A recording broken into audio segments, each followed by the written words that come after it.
జయ లక్ష్మీనారాయణ్. లక్ష్మీనారాయణ సేవా సమితి సభ్యులందరికీ స్వాగతం, సుస్వాగతం. చాలా రోజుల నుంచి మనము జానాబాయి చరిత్ర గురించి సగం తెలుసుకున్నాం, ఇంకా సగం అలాగే ఉండిపోయింది. ఆ పార్ట్ తెలియజేయడానికి నాకు అసలు ఖాళీయే దొరకలేదు దాదాపుగా చాలా నెలల నుంచి. మనసులో అది ఒకటి పీకుతూనే ఉండిపోయింది.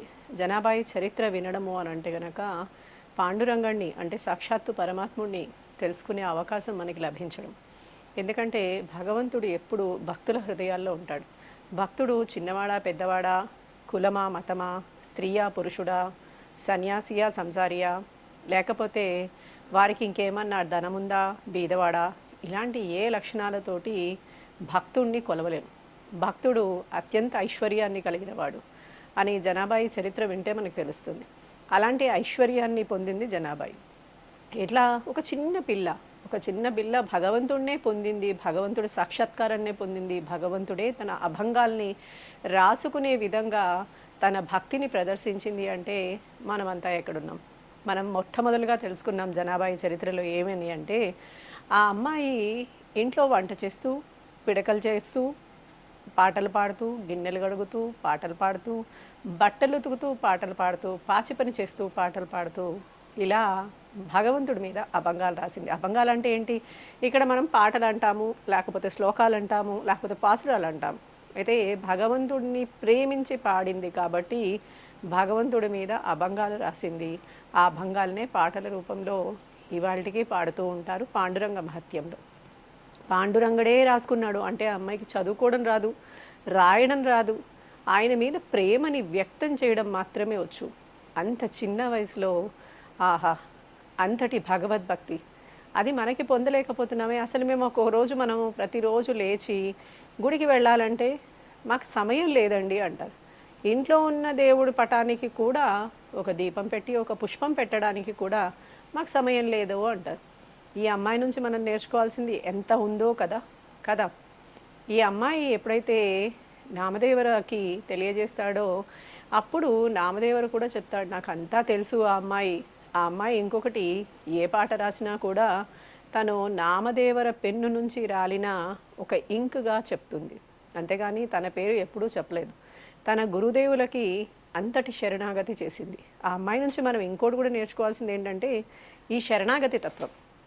అసలు భగవంతుడి విషయంలో ఎన్ని నేర్చుకోవాలి మనము అంటే, గురువు ఎడల భక్తి నేర్చుకోవాలి, గురుడు ఎడల శరణాగతి నేర్చుకోవాలి, గురువుని గౌరవించే విధానం నేర్చుకోవాలి, అలాగే భగవంతుడిని పొందే విధానం నేర్చుకోవాలి. భగవంతుడిని పొందడం అంటే భక్తి అంటే ప్రేమతత్వం. ఆ ప్రేమని పంచగలగాలి. ఆ ప్రేమతోటే భగవంతుడిని స్వాధీనం చేసుకోవచ్చు. ఎప్పుడైతే రుక్మిణీదేవి తులసీదళంతో శ్రీకృష్ణ పరమాత్ముడిని స్వాధీనం చేసుకుందో, అందరూ తులసీదళం వల్లే రుక్మిణీదేవి శ్రీకృష్ణ పరమాత్ముడిని స్వాధీనం చేసుకుంది, సత్యభామ అన్ని నగలు పెట్టినా స్వాధీనం చేసుకోలేదు అని అనుకుంటారు. సత్యభామలో అహంకారం ఉంది ఆ రోజు కృష్ణ పరమాత్ముడిని స్వాధీనం చేసుకోవాలంటే. కానీ అదే సత్యభామలో ఆ అహంకారం వల్ల పరమాత్ముడు ఆమె పొందలేకపోయింది. పరమాత్మ సాక్షాత్కారం కలిగి పరమాత్ముడితోనే తన జీవనం సాగిస్తూ తన అహంభావం వల్ల పరమాత్ముడు తనవాడు కాదేమో అనే సత్యాన్ని గ్రహించింది సత్యభామ. రుక్మిణీదేవి పరమాత్ముడు తనవాడే, తన ప్రేమకి బందీ కాబట్టి ఆయనని దేనితోటైనా కొల్చగలవు. అది ఏంటి? ప్రేమ. ఆ ప్రేమ ఉంది కాబట్టి భగవంతుడు మనకి స్వాధీనమే అనే గట్టి దృఢ విశ్వాసముతోటి ఒక తులసి దళాన్ని పెట్టి పరమాత్ముడిని ధ్యానించింది. అంతే, ఆయన సరిసమానంగా తులాభారంలో తులతూగాడు. అదయ్యా ప్రేమ అంటే. భగవంతుడి మీద ఉండాల్సింది ఏంటి అంటే ప్రేమ, అధికారం కాదు. ఎవరైతే ప్రేమించి ఈయన నా స్వాధీనం అనుకుంటాడో ఆయన మన ఆధీనాన్ని అంగీకరిస్తాడట, మన కింద దాస్యం చేయడానికి ఇష్టపడతాడట. కానీ మనం కూడా ఏమని ప్రకటించుకుంటాం? దాస్యులము, భగవంతుడి యొక్క పరమాత్ముడి యొక్క దాస్యులము అని చెప్పి మనకి మనం ప్రకటించుకుంటూ ఉంటాం. ఆ దాస్యులకే దాస్యుణ్ణి అంటాడట పరమాత్మ. అలాంటి అనేక విషయాలతోటి జనాబాయి చరిత్ర మనకి ఏంటి అని అంటే భగవతత్వాన్ని తెలియజేస్తుంది. అదే ప్రేమ. జయదేవ అష్టపదిలో శ్రీకృష్ణుడు స్మర గరళ కంఠనం అనే ఒకే ఒక పదాన్ని పాండురంగుడు శ్రీకృష్ణుడు రాసినందుకు, పాండురంగడే రాశాడు అనుకుందాం, ఆ కృష్ణ పరమాత్ముడు రాసినందుకు దాన్ని ఇవాళకి చాలా పెద్ద ఉత్సవంగా చేస్తూ ఉంటారు. అయితే మొత్తం అభంగాలన్నీ పాండురంగడే రాస్తున్నాడు సాక్షాత్తుగా. మరి దీనికి ఎంత పెద్ద ఉత్సవం చేయాలి? పరమాత్ముడి యొక్క హృదయంలో ఈ అమ్మాయికి ఎంత స్థానం ఉంది? మనం ఎప్పుడూ అనుకుంటూ ఉంటాం, భగవానుడిని మనం ప్రేమిస్తున్నాం కానీ భగవంతుడి హృదయంలో మనకి స్థానం ఉందా అంటే ఉంటుందయ్యా అని తెలియచేసే కథనం ఇది. అందుకని ఒకరోజు జనాభాయి ఏం చేస్తుందిట, చక్కగా పిడకలను తయారు చేసి పిడకలు వేస్తూ విఠల విఠల విఠల విఠల అంటూ పిడకలు వేస్తూ పోతూ ఉంటుంది. వేసిన పిడకలు వేసినట్టే మాయమైపోతున్నాయట. అదేంటి, ఇటు తిరిగి అటు తిరిగే లోపల పిడకలు మాయమైపోతున్నాయి. వెంటనే ఆ అమ్మాయి కోపం వచ్చేసింది.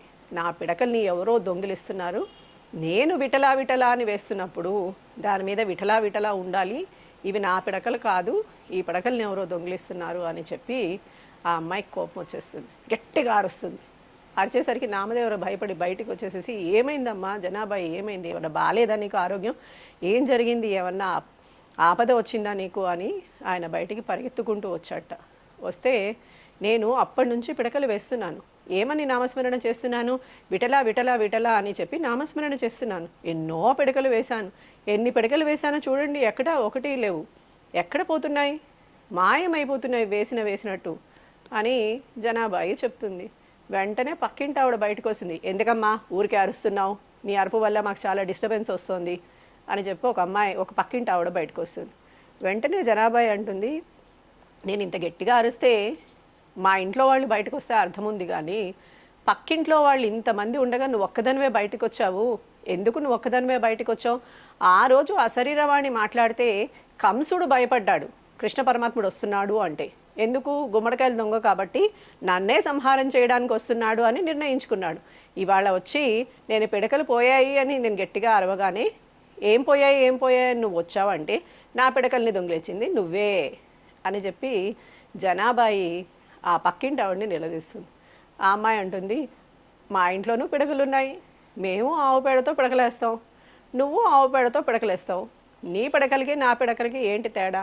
అవి పిడకలే కదా, నువ్వు చూసి నావని ఎలా చెప్తావు అంటుంది. అంటే ఈ అమ్మాయి చెప్తుంది, ఈ పిడకల్ని నావి అవునో కాదో నేను చెప్పగలను అంటుంది. ఎందుకు? ఈ అమ్మాయి భక్తితోటి తాదాత్మ్యం చెందుతూ పిడకల్ని కొడుతుంది కాబట్టి, ఈ పిడకలు నేను చూస్తే గుర్తుపట్టేస్తాను, ఫస్ట్ నువ్వు ఆ పిడకలు తీసుకురాపో మీ ఇంటి నుంచి, తీసుకొస్తే నేను గుర్తుపట్టేస్తాను అని అంటుంది. సరేలే అని చెప్పి ఆవిడ కూడా, ఎంత బీదవాళ్ళైనా సరే పక్కింటి వాళ్ళ ఇంట్లో పిడకలు ఎత్తుకెళ్తారా అంటుంది. అయినా సరే తీసుకురా అమ్మ తీసుకురా, వచ్చి పెట్టిక్కడ అని అంటుంది. ఇక్కడ కంసుడు అశరీరవాణి వినిపించినప్పుడు అందరితోటి, అంటే నిన్ను చంపడానికి కృష్ణ పరమాత్ముడు వస్తున్నాడు అనగానే ఆయన మొట్టమొదలుగా ఎవరు గట్టిగా మాట్లాడింది? కంసుడే వచ్చి నన్నే చంపేస్తాడు, నన్ను చంపడానికే వస్తున్నాడు అని గుమ్మడికాయలు దొంగ ఎవరు అంటే భుజాలను తడుముకున్నట్టు ఆయన ముందుకు వచ్చి కూర్చున్నట్ట. అలాగే నువ్వు కూడా ఇవాళ నేను గట్టిగా అరిస్తే నా ఇంట్లో వాళ్ళు రావచ్చు, కానీ ఎక్కడ చుట్టుపక్కల ఉన్నవాళ్ళు ఎవరూ రాకుండా నువ్వు ఒక్కదానివే బయటకు వచ్చావంటే నా పిడకలు నువ్వే కొట్టేశావు. పిడకలు ఎలా ఉంటాయమ్మా? పిడకలు రౌండ్గా ఉంటాయి, లేకపోతే పొడుగుగా ఉంటాయి. పిడకలు అంటే పిడకల్లాగే ఉంటాయి.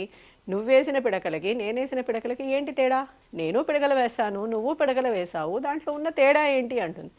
అంటే ఈ అమ్మాయి అంటుంది, నామదేవరింటికి సత్సంగం కోసం సాధువులు వస్తారు, భక్తులు వస్తారు, తర్వాత అనేక మంది భగవద్దుడి విషయాలు తెలుసుకోవాలని వస్తారు. వారందరి కోసమని ఆయన టీయో టిఫినో పెట్టమని అంటుంటాడు అక్కడ కూర్చొని. అన్నప్పుడు పిడకలు లేవని చెప్తే బాగుంటుందా? అందుకని అలాంటి వారి కోసమే నా పిడకలు ఉపయోగపడాలి. నీ ఇంటికి ఒక సాధువు రాడు, ఒక భక్తుడు రాడు, ఒక చుట్టం రారు, ఎవరూ రారు, సత్సంగం అనేదే జరగదు. అలాంటి వాళ్ళ ఇంటికి కాఫీ కాచుకోవడానికి కూడా ఒక పిడక ఇవ్వను నేను అంటుంది. ఆయన పాండురంగడు ఎవరనుకుంటున్నావు? కూలి అని రాస్తుంది పాండురంగాడిని. కూలీనా అంటుంది ఆవిడ పక్క ఆవిడ. కూలి అంటావా భగవంతుడిని పట్టుకుని అంటే, అవును ఆయన కూలీయే. ఆయన ఎలా కూలి అంటే గనక నివృత్తిని ఒక భుజం పైన మోస్తున్నాడు, అలాగే సోపానానికి ఓ చేతిలో మోస్తాడు, తర్వాత ముందు జ్ఞానేశ్వరిని తర్వాత మోస్తున్నాడు, వీపులో వచ్చేసరికి ముక్తాయిని మోస్తున్నాడు, అలాగే గోరాకుమార్ని తొడ మీద పెట్టుకుని మోస్తున్నాడు, అలాగే ఇంకేం చేస్తున్నాడు, వక్షస్థలంలో ఇంకోళ్ళని పెట్టుకుని మోస్తున్నాడు, తర్వాత బంకాబాయిని నడుం మీద పెట్టుకుని మోస్తున్నాడు, నామదేవుని చిన్న పిల్లాడిని పట్టుకున్నట్టు చేతి వేలితో పట్టుకున్నాడు. అలానే కదా విఠలుడు మనందరినీ మోస్తున్నాడు. అందుకని ఆయన ఇంకేమవుతాడు? కూలీ అవుతాడు. ఆయన మనల్ని మోయకపోతే మనము మోహంలో పడిపోతాము. మోహంలో పడిపోయి ఈ సంసారమే శాశ్వతం అనుకుంటాము. అప్పుడు మనం ఆయన దగ్గరికి వెళ్తామా ఏంటి? ఆయన గురించి ఆలోచిస్తామా ఏంటి? అందుకని ఆయన మనల్ని మోస్తున్నాడని ఆయన కూలి అంటుంది. అయితే నువ్వు ఫస్ట్ ఇవన్నీ కాదమ్మా, నువ్వు తెచ్చి పిడకలు ఇక్కడ వేయి, నేను చూసుకుంటాను అంటుంది. అని ఆ పిడకలన్నీ తెచ్చి వేయగానే ఒక్కొక్క పిడకని విరగొడుతూ ఉంటుంది. ఏంటి అన్ని పిడకల్ని విరగొట్టేస్తున్నావు నువ్వు, అలా విరగొట్టేస్తావేంటి అని అంటుంది. ఆమె చేసిన పిడకలు విరగొట్టగానే పెళపెళమని విరిగిపోతూ ఉంటాయి. ఈమె చేసిన పిడకలు విరగొట్టగానే విఠల విఠల విఠల విఠల అంటూ ఉంటాయి. ఇది ఎలా ఉంటుంది? ఎవరింటికైనా మనం వెళ్ళాం అనుకోండి, వాళ్ళు మృదంగమో లేకపోతే సంగీత విద్వాంసులో అయ్యి ఉంటారనుకోండి, వాళ్ళ ఇంట్లో ఏ వస్తువుని ముట్టుకున్నా ఒక తరంగంలాగా ఉంటుంది. అంటే ఒక సంగీత సాహిత్య తరంగంలాగా ఉంటుంది. అలాగే ఈ అమ్మాయి యొక్క భక్తి పారవస్యంతో చేసిన ఈ పిడకలు కూడా విఠల విఠల అంటున్నాయంట. గౌరవ్ కుండలు చేసే కుమ్మరి ఆయన. ఆ కుమ్మరి కుండలు చేస్తూ ఉన్నప్పుడు ఆ కుండల్ని విఠల విఠల విఠల అనుకుంటూ అభంగాలు పాడుతూ విఠలుడి మీదనే అభంగాలు పాడుతూ కుండలు చేసేవాట. ఆ కుండని వేసి కొడితే ఠంగ్ ఠంగ్ అని చప్పుడు రాకుండా విఠల విఠల అని చప్పుడు వచ్చేదిట. వేరే కుమ్మరి చేస్తేనేమో ఠంగ్ టంగ్ టంగ్ టంగ్ అని చప్పుడు వచ్చేదిట. అందుకని మనము ఎప్పుడైతే ఇంట్లో వంట చేస్తూ ఉంటామో, వంట చేస్తున్నప్పుడు కూడా భగవన్ నామస్మరణ చేస్తూ వంట చేసామనుకోండి, అది అన్నమవుతుందా, మనం తినే వంట అవుతుందా? కాదు, భగవంతుడికి నివేదన చేసిన ప్రసాదం అవుతుంది. అలాంటి ప్రసాదాన్ని స్వీకరించడమే చాలా అవసరము అని చెప్పి ఈ అమ్మాయి ఆ ఆవిడికి పక్క ఆవిడికి చెప్తుంది. అందుకని మనము ప్రతిరోజు వంట చేస్తాం, సాదం వండుతాం అని అర్థం. అయితే ఈ అన్నాన్ని వండినప్పుడు, వంట చేసేటప్పుడు భగవంతుడి యొక్క నామస్మరణ చేస్తూ వంట చేసాం అనుకోండి, అది ప్రసాదం అవుతుంది. అది తిన్న ఇంట్లో వాళ్ళ ఆరోగ్యం చాలా బాగుంటుంది. దీనికి ఒక చిన్న కథ చెప్పుకుందాం, మధ్యలో కొంత డీవియేషన్ అనుకుందాం. అయితే ఒక సన్యాసి ఉంటాడు, ఒక బైరాగి. సన్యాసి వేషాన్ని ధరిస్తాడు. ఎందుకంటే సన్యాసం తీసుకున్నాడు కాబట్టి. ఆయనకి అనేక భోగభాగ్యాలు ఉంటాయి, రాచరిక మర్యాదలు ఉంటాయి, పిలిస్తే పరికే దాసీజనం ఉంటుంది. అందరినీ అసలు బంగారు పళ్ళెల్లో చక్కగా భోంచేయచ్చు, బంగారు గ్లాసుల్లో నీళ్లు తాగొచ్చు. పెద్దటి భవనం, ఎక్కడ చూసినా మంది మార్బలం, చుట్టూ చుట్టాలే. అన్నీ డబ్బు ఉంటే ప్రతి చుట్టం మన ఇంట్లోనే ఉంటారు కదా, అలా చుట్టూ చుట్టాలే. అసలు పిలిస్తే పలికే దైవంలాగా ఈయన కనిపిస్తాడు. అలాంటి ఆయన అన్నీ వదిలేసేసి, అన్నిటినీ వదిలి భగవంతుణ్ణి పొందాలి అని సన్యాసాన్ని తీసుకుంటాడు. సన్యాసిగా ఆ ఊరు ఈ ఊరు భిక్షాటన చేస్తూ కాలం గడపాలి. సన్యాసి అంటే ఏంటి? భిక్షాటన చేయాలి. భిక్షాటన చేసి ఆ వచ్చిన దానితో దైవ కార్యాలు చేస్తూ కాలం గడపాలి. అలాగా ఈయన కూడా భిక్షాటన చేస్తూ కాలం గడుపుతూ ఉంటాడు. అయితే ఒకరోజు అనుకోకుండా ఒక ఊరి పొలిమేరలకు వెళ్ళినప్పుడు బాగా దాహం వేస్తుంది. కాలినడకన అంత దూరం వచ్చాడేమో, చాలా అవస్థపడి ఉంటాడు. కాబట్టి ఆయన దాహం కోసం నీరు ఏ ఇంటి వాళ్ళైనా ఇస్తారేమో అని చెప్పి వెళ్ళడానికి ప్రయత్నం చేసి అన్ని ఇళ్ళని చూస్తాడు. చీకటి బాగా పడిందేమో, ఆ కాలంలో అందరూ చాలా తొందరగా పడుకునేవాళ్ళు కదా. అయితే ఏదో ఒక ఇంటి నుంచి అలికిడి మాటలు వినిపిస్తూ ఉంటాయి. ఈ ఇంట్లో అయితే కొంత వెలుతురుంది, మాట్లాడుకుంటున్నారు కాబట్టి వీళ్ళని మంచినీళ్ళు అడిగితే వీళ్ళు మంచినీళ్ళు ఇస్తారు అని చెప్పి ఆ ఇంటికి వెళ్ళి తలుపు తడతాడు. తలుపు తడితే ఏంటయ్యా ఏం కావాలి అని అడుగుతారు. అడిగితే బాబు కొంచెం దాహంగా ఉంది, కాస్త మంచినీళ్ళు ఇవ్వు అంటే గబగబా లోపలికి వెళ్ళేసేసి ఒక వెండి చెంబులో నీళ్ళు ఇచ్చేసేసి, నీళ్లు తాగు, ఈ చెంబు కూడా నువ్వే ఉంచుకో, మళ్ళీ రాకిటు అని చెప్పి పాము చెప్తారు. సరే ఆయన ఏం చేస్తాడు, ఆ చెంబు తీసుకుని నీళ్ళు తాగేసేసి వెళ్ళి ఆ చెట్టు కింద నిద్రపోతాడు. ఆ చెంబు అక్కడే పెట్టేసుకుని పొద్దున్నే నిద్ర లేస్తాడు. నిద్ర లేచేసరికి చెంబుని చూస్తాడు, వెండి చెంబు. ఆహా, ఈ వెండి చెంబు భలే బాగుందే, నా దగ్గర పెట్టుకుంటే బాగుంటుందేమో అని ఒక క్షణం మాత్రం ఆయనకి ఒక కోరిక కలుగుతుంది. వెంటనే ఆలోచిస్తాడు, అదేంటి నాకు ఉన్నవన్నిటినీ వదిలేసి వచ్చానే, బంగారు పళ్ళాలని వదిలేసి వచ్చాను, బంగారు చెంబులు అన్నిటినీ వదిలేసి వచ్చాను, భవంతుల్ని వదిలేశాను, దాసీజనాల్ని వదిలేశాను, ఇవాళ ఒక వెండి చెంబు కోసం నా మనసు ఎలా ఆశపడింది అంటే, నాలో ఇంకా కోరికలు త్యజించలేదా, నేను ఇంకా పూర్తిగా సన్యసించలేదా అని చెప్పి ఒక క్షణం ఆయన ఆలోచిస్తాడు. ఆలోచిస్తే లోపల దూరంగా ఆ ఇంటి నుంచి, ఏ ఇంటి నుంచి అయితే మంచినీళ్ళు తీసుకుంటాడో ఆ ఇంటి నుంచి గుండెలు బాదుకుంటూ ఏడుస్తున్న రోదనలు వినిపిస్తాయి. అప్పుడు ఆయనకు అవగతం అవుతుంది, ఆ నీళ్లు ఒక దొంగ ఇచ్చాడు. ఆ దొంగ యొక్క భావనలు ఏవైతే ఉన్నాయో ఆ నీళ్లు తాగినందువల్ల ఈ సన్యాసికి కూడా సన్యసించిన విషయమే మర్చిపోయే స్థితి కలిగింది. అంటే అర్థమేంటి? ఎవరి ద్వారానైనా మన దగ్గరికి ఏదైనా వచ్చింది అంటే వారిలో ఉన్న భావన అది మన లోపలికి వెళ్ళినప్పుడు మన ఆలోచనల్ని మారుస్తుంది. అదే మీరు భగవద్భక్తితోటి ఊరికే తిడుతూ కొట్లాడుతూ అలా ఇలాగ చేస్తూ వంటలు చేస్తూ ఉంటారు.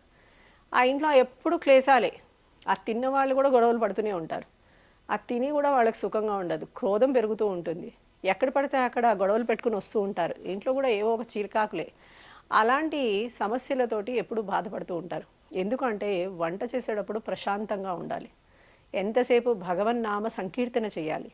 అలా సంకీర్తన చేస్తే ఆ సాధము ప్రసాదం అవుతుంది. ఆ సాధము భగవంతుడికి నివేదన చేసిన ప్రసాదం అవుతుంది. నిత్యం నామస్మరణతోటి మీరు దేనినైనా భగవత్ ప్రసాదంగా మార్చగలగాలి అంటే మీ భావన భగవంతుడి మీద ఉండాలి అని తెలియజేసే ఘట్టం ఇది. అందుకని ఈ అమ్మాయి ఏం చేస్తుందనంటే పొద్దున్న చాలామంది భక్తులు వస్తారు కాబట్టి నేను పొద్దున్నకి వంటకి కావాల్సిన ప్రిపరేషన్స్ అన్నీ తయారు చేసి పెట్టుకోవాలి అని చెప్పి ఆ రాత్రి పాపం చీకట్లోనే కూర్చుని వంటశాలలో అన్ని ఏర్పాట్లు చేసుకుంటోంది ఈ అమ్మాయి. ఎందుకంటే పొద్దున్నే బోల్డ్ మంది భక్తులు వస్తారు సత్సంగానికి. వచ్చిన వాళ్ళందరికీ టీలు టిఫిన్లు భోజనాలు అంటే ఎక్కడి నుంచి పెడుతుంది? అప్పటికప్పుడు చిన్నపిల్ల కదా అని చెప్పి రాత్రి అన్నీ పాపం చక్కగా ఏర్పాటు చేసుకుంటూ ఉంటుంది ఆ అమ్మాయి. ఇంతలో బాగా చక్కగా వాన పడుతూ ఉంటుంది. పిడుగులు, ఉరుములు, మెరుపులు. ఇలాంటి సమయంలో ఎక్కడ ఆ మెరుపు వెలుతురులో ఈ అమ్మాయి బయట ఎవరో ఒక అతను నుంచున్నట్టుగా కనిపిస్తుంది. వంగి నుంచున్నట్టుగా కనిపిస్తుంది. ఎవరబ్బా వంగి నుంచున్నది అని చెప్పి ఆ లాంతర్ దీపాన్ని తీసుకెళ్ళి ఆ వెలుతురులో పెట్టి చూడ్డానికి ప్రయత్నం చేస్తే నామదేవర ఇల్లు కూలిపోతోందిట. ఎవరో ఒక వ్యక్తి వీపు మీద పెట్టుకుని మోస్తున్నట్ట. ఆ వీపు మీద మోస్తున్న వ్యక్తిని చూస్తుంది ఈ అమ్మాయి. చూసి ఉరుములు మెరుపుల వల్ల ఆయన మీద వర్షం పడుతూ ఉంటుంది. అయితే ఇదంతా చూసి ఈ అమ్మాయి ఎవరైనా అని నిశితంగా చూస్తుందిట. అరే, పీతాంబరాన్ని ధరించాడు, చక్కటి వస్త్రాలు, ఆభరణాలు ధరించాడు, కౌస్తుభం కూడా వేసుకున్నాడు. అయితే మన రాధాపతియే, రాధే రాధే కదా నువ్వు అని చెప్పేసి విఠలా అని అరుస్తుంది. అని అరిస్తే ఆయన నామదేవరి ఇంటిని మోస్తూ కూలీ అంది కదా, ఆ కూలీ వేషంలోనే కనిపిస్తున్నాడు ఆయన. ఇల్లు పడిపోతుందిట. అంటే భగవంతుడు చూడండి, భక్తుడు ఇల్లు కూలిపోతుంటే తానే నిలబడి ఆ ఇంట్లో తన భక్తుడు నిద్రపోతున్నాడు కదా, కూలిపోతే మరణిస్తాడు కదా, ఆయనే మోస్తున్నాడు ఆ ఇంటిని. ఎంతటి విశేషమైన ఘట్టమో అసలు ఇది తలుచుకోవడానికి కూడా కళ్ళల్లో నీళ్ళు వచ్చేసే ఘట్టం కదా. అయితే ఈ అమ్మాయి పాడుతూ ఉంటుంది. ఏంటి, ఒక గొంగలు వేసుకుని నుంచున్నావా, కొంకిణివాలా కొంకిణివాలా అని పాడుతుంది. కంబలివాలా, కొంకిణివాలా, రాధేవాలా, విఠలవాలా, హరివాలా అనుకుంటూ ఆయన మీద వెంటనే పాడడం మొదలుపెట్టేస్తూ ఉంటుంది.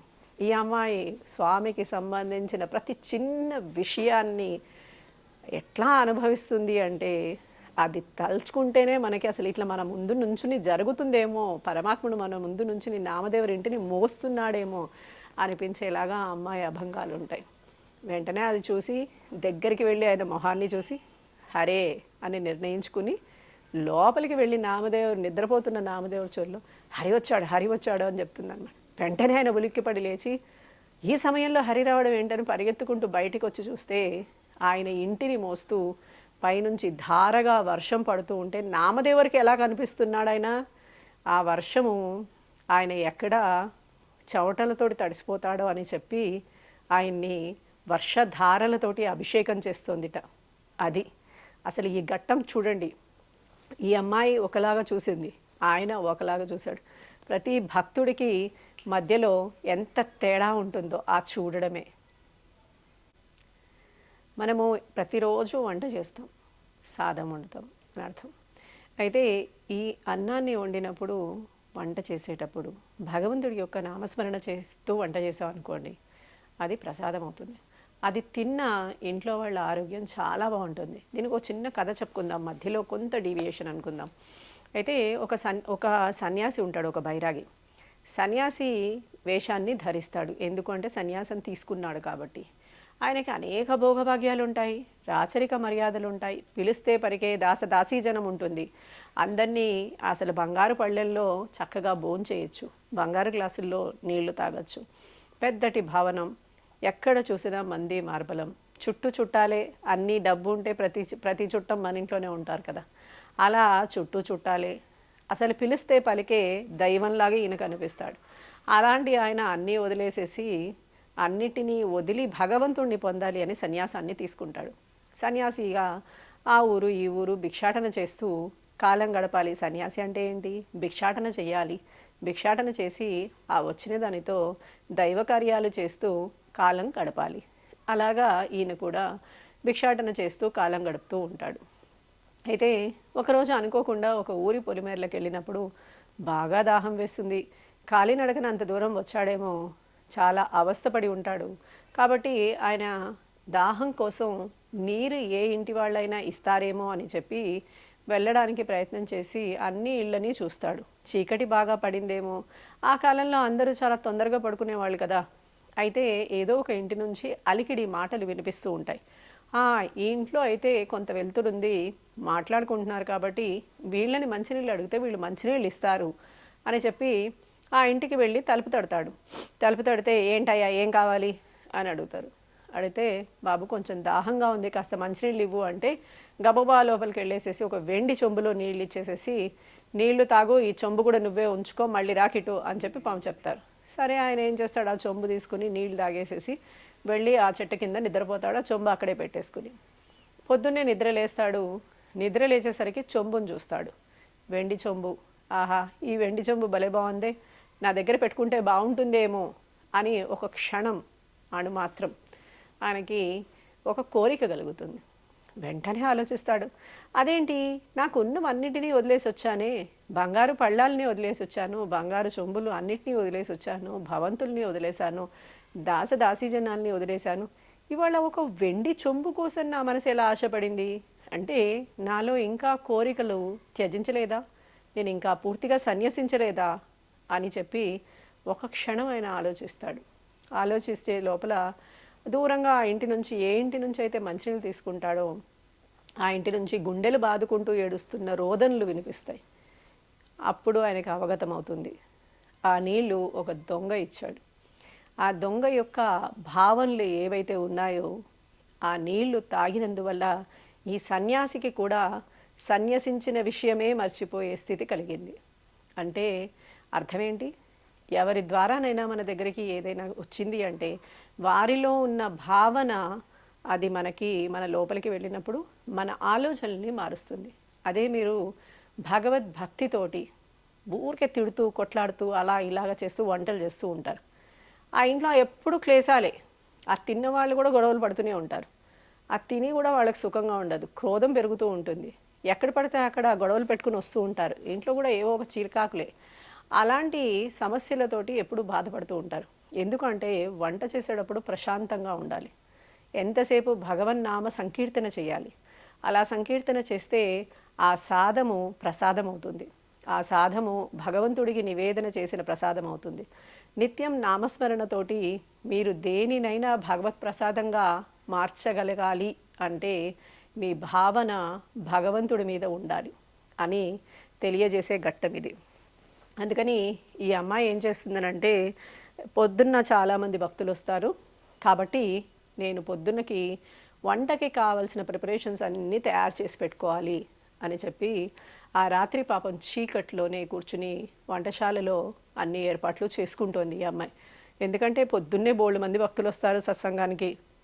వచ్చిన వాళ్ళందరికీ టీలు టిఫిన్లు భోజనాలు అంటే ఎక్కడి నుంచి పెడుతుంది, అప్పటికప్పుడు చిన్నపిల్ల కదా అని చెప్పి రాత్రి అన్నీ పాపం చక్కగా ఏర్పాటు చేసుకుంటూ ఉంటుంది ఆ అమ్మాయి.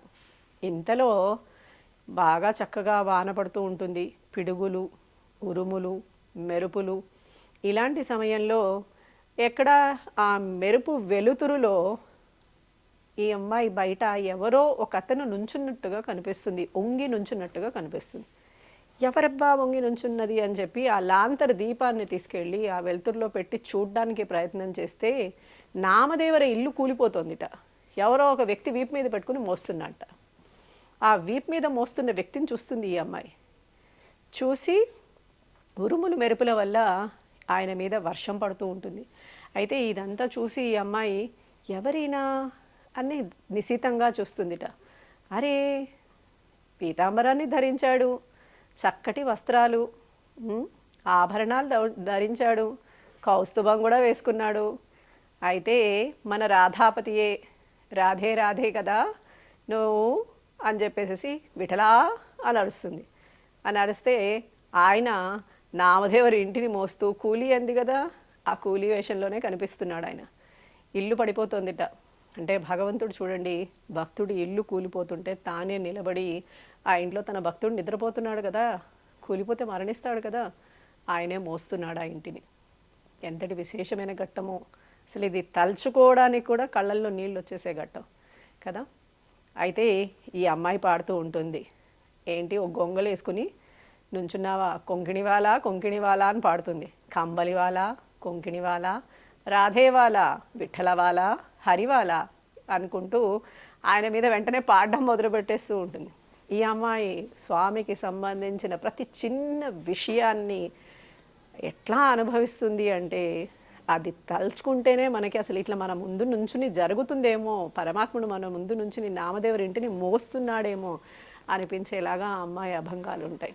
వెంటనే అది చూసి దగ్గరికి వెళ్ళి ఆయన మొహాన్ని చూసి హరే అని నిర్ణయించుకుని లోపలికి వెళ్ళి నామదేవుడు, నిద్రపోతున్న నామదేవుడి చోరులో హరి వచ్చాడు, హరి వచ్చాడు అని చెప్తుందన్నమాట. వెంటనే ఆయన ఉలిక్కిపడి లేచి, ఈ సమయంలో హరి రావడం ఏంటని పరిగెత్తుకుంటూ బయటికి వచ్చి చూస్తే ఆయన ఇంటిని మోస్తూ పైనుంచి ధారగా వర్షం పడుతూ ఉంటే నామదేవుడికి ఎలా కనిపిస్తున్నాడు ఆయన.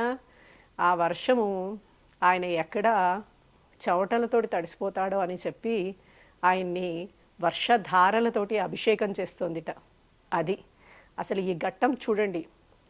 ఈ అమ్మాయి ఒకలాగా చూసింది, ఆయన ఒకలాగా చూశాడు. ప్రతి భక్తుడికి మధ్యలో ఎంత తేడా ఉంటుందో ఆ చూడడమే. అయితే జనాభాయి ఈ ప్రసాదము ఇదంతా మనకి తెలుసుకున్నాం. అయితే అందరూ చూసి విఠలుణ్ణి ఇంకా నామదేవుడు అడగకుండా ఉండలేకపోతాడు. అఖిలాండ కోటి బ్రహ్మాండ నాయకుడివి, నీవు తలుచుకుంటే నా ఇల్లును మోయాల్సిన అవసరం ఉందా, ఆగు అంటే ఆగిపోతుంది. అలాంటిది నా ఇంటిని నీవు మోయడం ఏంటి విఠలా? నీ కడుపులోనే కదా మేమంతా ఉంది, సమస్త బ్రహ్మాండాలు నీ కడుపులోనే కదా ఉన్నది. అఖిలాండ కోటి బ్రహ్మాండ నాయకుడు నాకు సేవ చేయడం ఏంటి అని చెప్పి నామదేవుడికి ఒక సంశయం వస్తుంది. వెంటనే నామదేవుడు విఠల్ని అడగగానే విఠలుడు అంటాడు, నువ్వు సాధువులకి భక్తులకి సేవ చేస్తున్నావు, తర్వాత నాకు సేవ చేస్తున్నావు, నన్ను ప్రీతితో చూసుకుంటున్నావు. నేను ఎవరికైతే ప్రీతి కలుగుతానో వారు నాకు చాలా ప్రియమైన వాళ్ళు. ఎవరైతే నన్ను భక్తితో ఆరాధిస్తారో, ప్రేమిస్తారో వాళ్ళు నాకు చాలా ప్రియమైన వాళ్ళు. వాళ్ళ కోసం ఇల్లేంటి ఏదైనా మోస్తాను అని అంటాడు ఈయన విఠలుడు. అయితే వెంటనే ఇంట్లో ఉన్న ఆయన పిల్లలు, భార్య, తల్లి అందరూ బయటకు వచ్చేస్తారు. గుణాబాయి చెప్తుంది, విఠలా ఎంతసేపు ఇలా మోస్తావు, తడిసిపోయావు, బట్టలు తడిసిపోయాయి, లోపలికి రా, ఆకలేస్తూ ఉంటుంది, రాత్రి అయిపోయింది, కొంచెం భోంచెద్దు కానీ లోపలికి రా అని చెప్పి లోపలికి తీసుకొచ్చి విఠలుడికి భోజనం పెడతారు. చూడండి. అయితే వెంటనే ఈయన విఠలుడు ఏమైనా తక్కువ వాడేంటి, ఈయనేమంటాడనంటే, నామదేవుడు తింటే, నాము తింటేనే నేను తింటాను, లేకపోతే నేను తినను అని అంటాడు. ఎందుకు అంటే కనుక నామదేవరు చిన్నప్పుడు గుళ్ళో ఆడుకుంటూ విఠలుడు తింటేనే నేను తింటాను అనేవట. ఇప్పుడు ఈయన వంతైంది, నాము తింటేనే నేను తింటాను. సరే నాము కూడా తింటాడు, కూర్చో అని చెప్పేసి విఠలుడిని కూర్చోపెట్టి భోజనం పెడుతూ నామదేవరు అందరూ తింటూ ఉంటారు. ఈ చిన్న అమ్మాయి చక్కగా అందరికీ వడ్డిస్తూ ఉంటుంది. వడ్డిస్తూ వడ్డిస్తూ ఈ అమ్మాయికి అనుకోకుండా ఒక ఆలోచన మనసులో వస్తుంది. నేను పని మనిషిని కావడం, కడజాతి స్త్రీని కావడం వల్ల, చిన్న అమ్మాయిని కావడం, శాస్త్రజ్ఞానం లేని దాన్ని కావడం, ఇలాంటి వాటిలో అన్నిటి వల్ల అయి ఉండొచ్చేమో ఆయనతో కూర్చుని భోంచేయలేకపోతున్నానే. నేను పని మనిషిని కాకపోయి ఉంటే నేను కూడా ఆయనతో కూర్చుని భోంచేసి ఉండేదాన్నేమో, ఈ ఇంట్లో ఒక సభ్యురాలనై ఉంటే అని అనిపించిందిట. అయితే మన విఠలుడు ఎవరైనా ఏదైనా చెప్తే వదిలేస్తాడేంటి, వారి మనసులో ఒక కోరిక కలగానే తీరుస్తాడు. భక్త సులభుడు, భక్తవత్సలుడు స్వామి. వెంటనే ఆయన అనుకున్నట్ట, తింటూ తింటూ కడుపు నిండిపోయింది, నాకేం నచ్చలా, చాలింకా అని చెప్పేసి లేచి వెళ్ళిపోతాడు ఆయన. అంతే. అందరూ సరేలే అని చెప్పేసి ఆయన ఆపి తిండి లేదు అలా ఎలా అంటాం అని చెప్పి తిండి పెట్టలేరు కదా. అందుకని శుభ్రంగా వీళ్ళు కూడా లేచేస్తారు. అంతా తీసుకుని ఆ అమ్మాయి సదురుకొని అందరూ తినగా మిగిలిపోయింది పెట్టుకుని తినాలి. చీకటిగా ఉంది.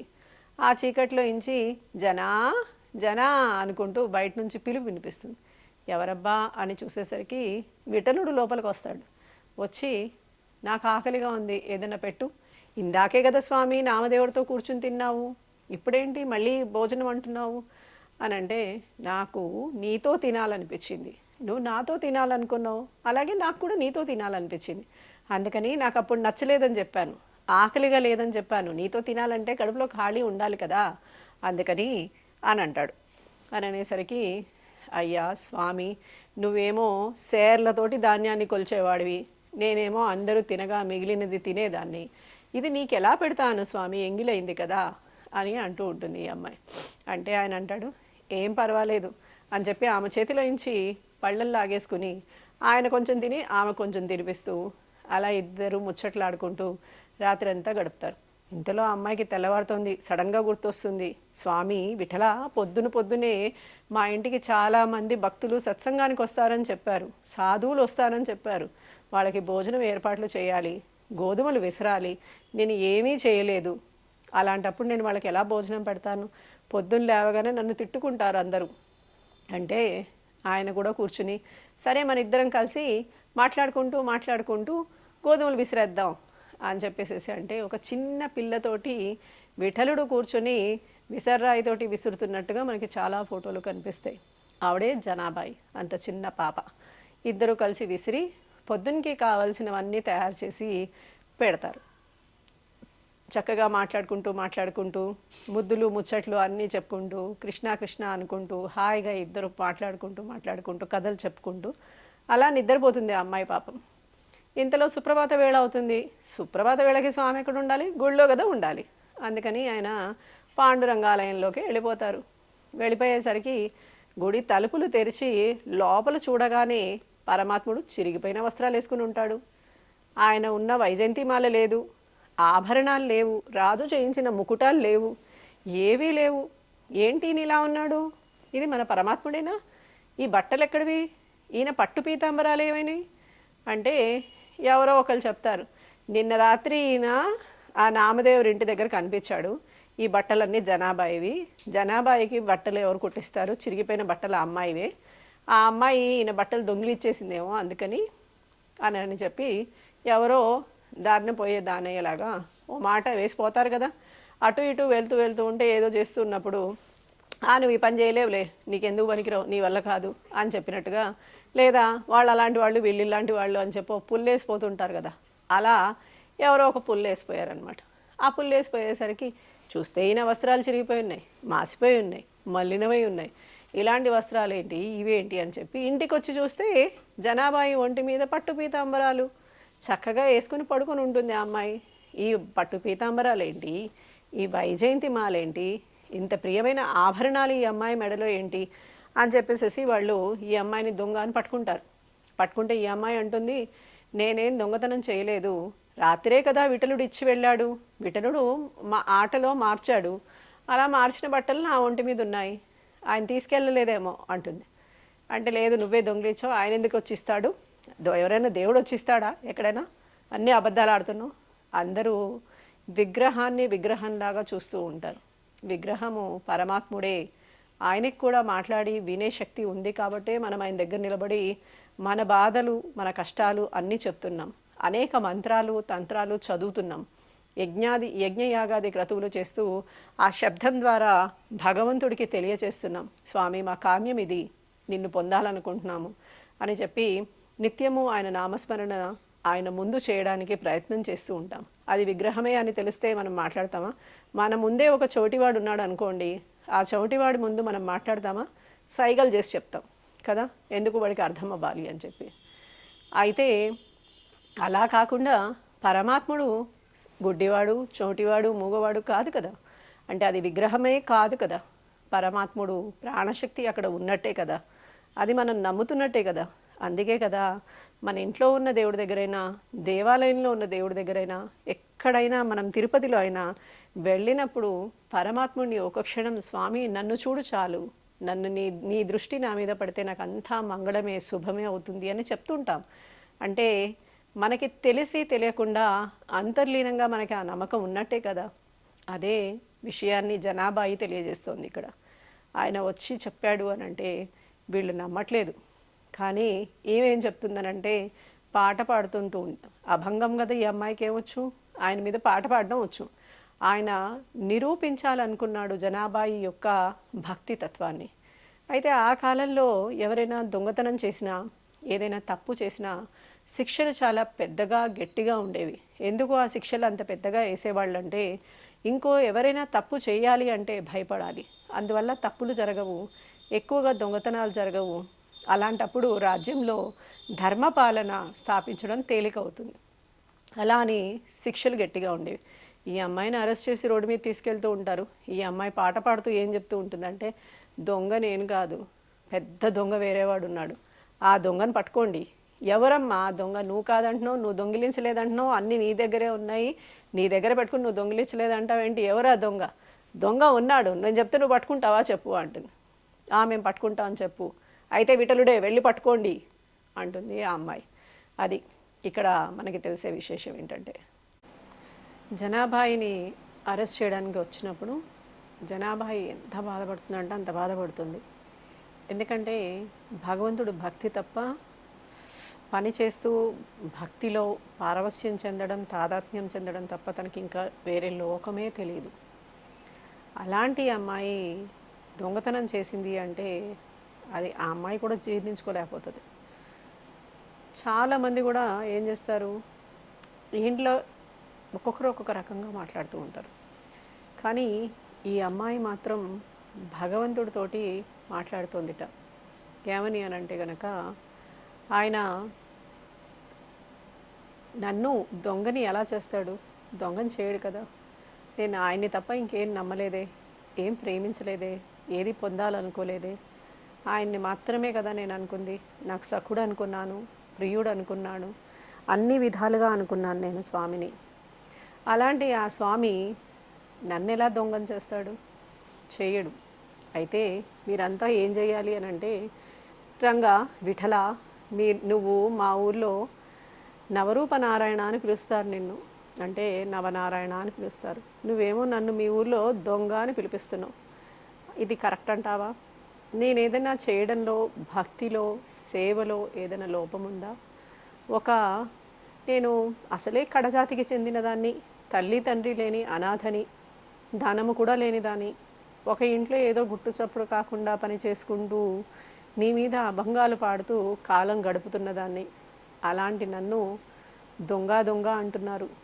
పలకవే, మా ఊళ్ళో నవనారాయణుడివి నువ్వు, అలాంటిది నన్ను దొంగ అంటుంటే ఏం మాట్లాడవే? ఒక నది వంకర టింకరగా ఉండొచ్చు, కానీ నీరు ఎప్పుడూ వంకరగా ఉండదు. ఒక పాము వంకరగా వెళ్ళచ్చు, వంకరగా ఉండొచ్చు, కానీ దాని విషం వంకరగా ఉండదు. ఒక చెట్టు ఎన్నో వంకర టింకర్లతోటి పెరగచ్చు, కానీ ఆ చెట్టు ఇచ్చే నీడ వంకరగా ఉండదు. అలాగే ఒక పుష్పం వంకర టింకరగా ఉండొచ్చు, దాని సుగంధం వంకరగా ఉండదు. ఇలా ఏది వంకరగా కనిపిస్తున్నది కూడా వంకరగా ఉండదు. అలాగే ధనుస్సు వంకరగా ఉంటుంది, కానీ దాని బాణము వంకరగా ఉండదు. ఇలా ఏది వంకరగా ఉండదు. మరి నేను చేసిన ఈ నామ సంకీర్తనం ఏదైతే ఉందో దాంట్లో ఏమన్నా తప్పులు దొల్లాయా? నా భక్తిలో ఏమన్నా వంకర్లు ఉండొచ్చు, కానీ నీ నామంలో వంకర్లు లేవు. అలాంటప్పుడు నేను దొంగను ఎలా అవుతాను అని చెప్పి ఈ అమ్మాయి అభంగాలు పాడుతూ, దొంగ నేను కాదు, దొంగ వేరేవాడున్నాడు, వాణ్ణి పట్టుకోండి వెళ్ళి అంటే ఈ భటులు అడుగుతున్నారట, రక్షక భటులు, ఎవరు ఆ దొంగ, ఎవరు పట్టుకోవాలంటే చెప్పు ఎవరు వాళ్ళు అని. అంటే నేను చెప్తాను, మరి మీరు పట్టుకోగలుగుతారా? ఆయన్ని పట్టుకోవడం అంత సులువేం కాదు, కానీ సులువే. ఎలా పట్టుకోవాలంటావా? ఆయన దగ్గరికి వెళ్ళి ఇలా గట్టిగా 2 చేతులతో బంధించాలి, అప్పుడే ఆయన నీకు బందీ అవుతాడు. అంటే ఎలాంటి బందీ? భక్తి ప్రేమ అనే బంధనం వేస్తేనే ఆయన హృదయంలో నీకు స్థానం ఇస్తాడు. అదే పెద్ద జైలు. ఆ జైల్లో వెళ్ళి ఉండు నువ్వు వెళ్ళి. అప్పుడు నీకు తెలుస్తుంది. ఆయన్ని పట్టుకోవాలంటే అలా పట్టుకోవాలి. ఇంకా ఎలా పట్టుకోవాలో తెలుసా? ఆయన్ని సంకెళ్ళు వేసి పట్టుకురా, అరెస్ట్ చెయ్యి అలాగా. అలా ఎలా అరెస్ట్ చేయాలి? నామ సంకీర్తన అనే చైన్తో అరెస్ట్ చెయ్యి ఆయన్ని. అరెస్ట్ చేసి ఆయన్ని ఇక్కడికి తీసుకురా. ఒక పాత చెట్టుకి తాడు కట్టి వేలాడదీసి పీక తెగిపోయేలాగా ఉరివేస్తారు. అలాంటి పాత చెట్టు దగ్గరికి తీసుకొచ్చి ఆ అమ్మాయిని ఉరివేద్దామని మెడలో ఉరితాడు వేస్తే ఆ చెట్టుపైకి ఇంకెక్కించాలంతే. అంతలో ఆ ఊరి వాళ్ళంతా ఛీ ఛీ ఛీ ఇలా ఏంటి, ఈ అమ్మాయి చాలా మంచిదే, ఎప్పుడూ తన లోకంలో ఏదో చిన్న పిల్ల ఈ అమ్మాయి పనులు చేసుకుంటూ అసలు ఏమీ చూడకుండా ఇంత పని చేస్తుందో, ఇలాంటి పని చేయదు, ఎంతో కష్టపడి పని చేసుకుంటూ ఏదో తన లోకంలో తాను ఉంటుంది, అలాంటి అమ్మాయి దొంగతనాలు ఎలా చేస్తుంది, కాదు కాదు అంటే ఇంకోళ్ళు అంటున్నారట, ఎందుకు అవకాశం వచ్చింది కాబట్టి దొంగతనం చేసింది, ఎందుకు చేయకూడదు, చేసి ఉంటుంది, ఇలాంటి వాళ్ళు అలాగే నటిస్తారు ముందు ముందు అని చెప్పి ఇంకోళ్ళు అంటున్నారట. ఎవరు ఆమె గురించి ఏమి మాట్లాడుతున్నా తను మాత్రం విఠలుడితో మాత్రమే మాట్లాడుతోందిట. విఠల, నా భక్తిలో ఉన్న లోపం ఏంటి, నన్ను క్షమించు, ఏ లోపం వల్ల నాకు ఇలాంటి శిక్ష వేయాలనిపించిందో దాన్ని క్షమించు అని చెప్పి ఈమె మాత్రం విఠలుని యొక్క భక్తిలో మాత్రమే మునిగి తేలుతోందిట. చుట్టూ జరిగే వేటిని ఆమె ఆలోచించట్లేదట. అయితే ఈ అమ్మాయిని ఇంకా చెట్టు మీదకి ఎక్కిద్దాం అనుకునేసరికి ఆ చెట్టు కాలిపోయిందిట. సడన్గా కాలిపోయి ఆమె మెడలో ఉన్న ఉరితాడు పూల మాలలాగా మారిపోయిందిట. అందరూ ఆశ్చర్యపోయారట.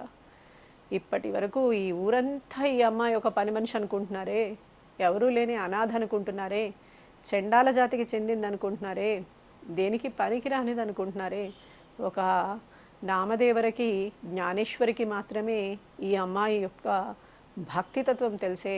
అలాంటి అభంగాలు విశ్వవిఖ్యాతం అవ్వాలి అంటే ఈ అమ్మాయి యొక్క భక్తి తెలియాలి ప్రపంచానికి అని ఆ విఠలుడే, కంబలివాల కొంకణివాల రాధేవాల అనేవాడే ఈ మాయ చేసట. చేసి ఈ అమ్మాయి దగ్గరకు వచ్చి తన ఆభరణాలని వస్త్రాలని ఆ అమ్మాయికి వేసి వెళ్ళిపోయాట. ఈ అమ్మాయి యొక్క భక్తిని విశ్వానికి తెలియజేయడానికి. చూడండి భగవంతుడి యొక్క భక్తి ఎంత గొప్పదో. అలా ఈ అమ్మాయి యొక్క అభంగాలు ఇవాల్టికి పాడుకుంటూ ఉంటారు. విశ్వమంతా ఈ అభంగాల్లో అసలు నిజంగా ఎంతటి మెచ్యూరిటీ ఉంటుంది అంటే ఒక చిన్న పిల్ల రాసింది అని ఎవరు అనుకోలేనంత మెచ్యూరిటీ ఉంటుంది. భగవంతుడు కూడా ఆ అమ్మాయిని ఎంత ప్రేమించాడు ఆ తత్వం తెలుసుకుని మనం కూడా భగవంతుడిని ప్రేమిద్దాం, భగవంతుడినే పొందాలని ప్రయత్నం చేద్దాం. ఖచ్చితంగా భగవంతుడు మనతోటే ఉంటాడు. జయ లక్ష్మీనారాయణ.